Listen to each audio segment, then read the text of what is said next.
What types of behaviors most often lead to verdicts against fleets? And what can the industry do about it?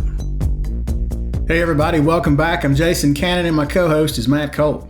Last week we heard from Alex Leslie with the American Transportation Research Institute about the group's recent research on litigation targeting the trucking industry, including trends and more. This week we continue that conversation with Alex to cover the rest of ATRI's report. Cases against fleets are filed on the basis of a plaintiff alleging some sort of negligence on the part of the trucking company. ATRI's research digs into which types of negligence are most common and which ones lead to the highest verdicts. So in general, the cases, or rather the types of negligence that result in the biggest payouts are often the rarest cases. So these are things like hours of service violations, cell phone usage, fatigue at the wheel. These things are overall pretty rare, relatively small in the overall data set, but these are the ones that really often generate the big ticket numbers. So something like an HOS violation, for example, we saw that the median award for a case with an HOS violation was $28 million. 3/4 of cases with that violation ended up being nuclear, over 10 million. But those are relatively rare. We saw, less than 1% of the whole data set had HOS violations involved. The things that are most common are things like failure to stop, failure to keep a proper lookout, improper turn. And in general, those ones tend to have smaller median awards.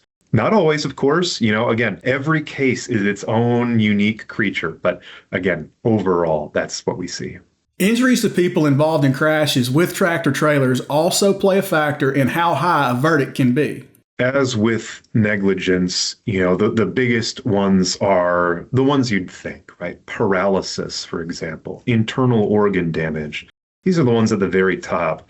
But one of the things that we tried to do in this report, too, is to break out severity type. So, for example, one of the most common injury types in a majority of the cases in our data set, for example, is traumatic brain injuries, or TBIs. But TBIs, it's not like breaking your leg. There's so much variation across different types of TBIs. So we looked at what was actually reported and then sort of delineated different categories. So on the one hand, we've got severe TBIs. Those are the ones where surgical intervention is necessary. We've got the moderate TBIs. Those are the ones that have lingering side effects that are more than just, headaches. And then the mild TBIs, which are, just headaches and not generally long-lasting effects. Those severe and those moderate ones, they have award sizes that are over 2 million. But those mild TBIs are much lower. So again, the importance here of trying to clearly delineate which degree of severity you see with these injuries is one of the really important tasks for the defense, because again, TBIs or spinal injuries, it can often be a case of, the plaintiff is reporting their experience. There might not be a lot of great scientific medical data to prove one way or another. So these are often the really tricky injuries that can swing one way or the other. Just like with roadside violations, some states have tougher litigation environments than others based on state laws and other factors. Unfortunately, if you're in, California, Georgia, Michigan, Florida, those were our top 4 in that order. Unfortunately, if you're in a state that is known to have a tough litigation environment where, the laws are stacked against the defense, unfortunately, that fact is baked into the settlements, right? Plaintiffs know this just as well as anyone. So merely settling isn't going to protect you because they're going to ask for a higher settlement as a result. Frankly, the only thing you can do to really protect yourself from these geographic differences state by state is to, work for tort reform. And what we've seen is actually several of the states in our top 10 list that we published in this report have actually done that in these last couple of years. So Georgia and Florida, for example, they were in our top 4 for the highest median awards, but they both, just in these last couple of years, passed comprehensive tort reform that it looks like can have a impact going forward. Other states in our top 10 that also passed tort reform: Missouri, Indiana, Texas, Louisiana. So that's 6 of the top 10. That's meaningful progress. California, New York, Alabama, Michigan, that's the rest of the top 10. They haven't gotten stuff across the finish line recently. But unfortunately, tort reform is really one of the things that needs to happen to level the playing field. When we're talking about things like the seatbelt gag rule, where you can't tell a jury that the plaintiff wasn't wearing their seatbelt and that contributed to the injury. Things like not being able to say whether there's a third party that's secretly financing all the litigation and manipulating the litigation process. Things like phantom damages, right? Where the actual medical bill was only this, but the amount requested was 3 times higher because that was technically the billed amount, even though no one actually paid it.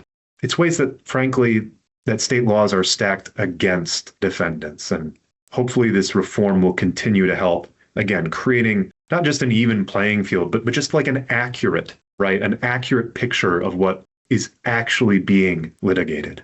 Now, ATRI's report offers plenty more detail on trucking litigation and advice for the industry moving forward. Well, like I said at the start, part of the goal of the report was to give a good primer, again, to help us all understand just the state of things. But part of it, too, is to get into a bit more of the details of how exactly those different litigation strategies play out, because ultimately that is where, again, the plaintiffs are making their money. So this report goes into some really neat detail, for the first time, really looking at this quantitatively into some of the categories that, again, the folks that deal with litigation on a regular basis are going to be really familiar with. Things like exaggerated non-medical claims, right? Pain and suffering awards being 50 times higher than the medical awards.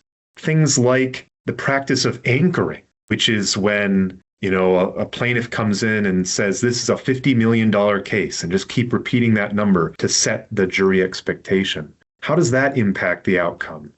Things like, what does the defense strategy do, or unfortunately, in most cases, not do, when it comes to stipulating to liability versus denying versus counterclaiming? So all of those areas, again, it gets into the details, but really, again, this is how the process actually works. And our report really has a lot of interesting insight into, again, where trucking is really struggling and where some of that jury bias actually, rubber hits the road. If you're in management with a carrier, you need to understand this, right? Because if it hasn't happened to you yet, it could happen to you. Again, it's the second biggest industry issue in 2025. It's a huge driver of your insurance costs.